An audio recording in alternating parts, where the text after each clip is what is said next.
no, that's not true.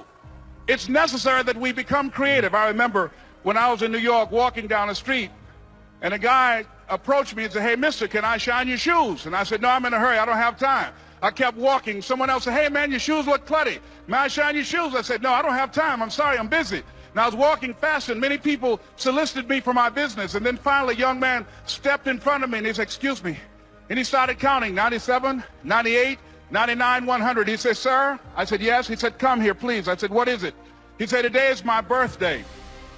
And every year, just to thank God for another year of life, the 100th person who passes my shoe shine stand, I offer them a free shoe shine. Would you give me the honors? I said, why, sure.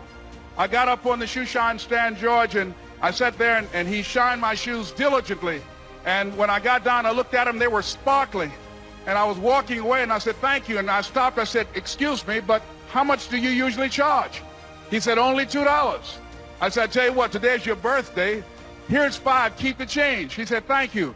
As I was walking away, looking in the opposite direction at other people coming, he started counting again. 97, 98, 99, 100.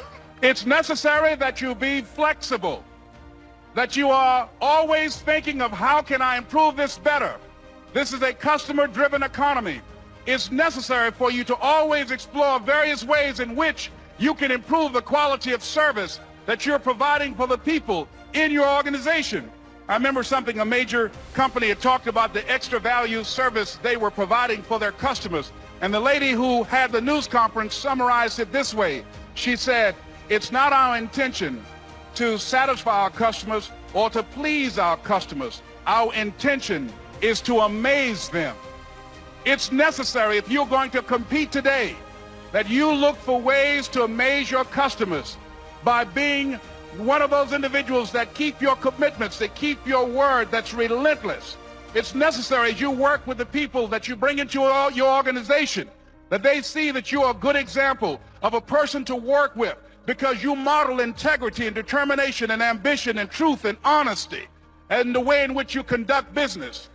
The next step is, that is you. That is you. That no one can do it for you but you.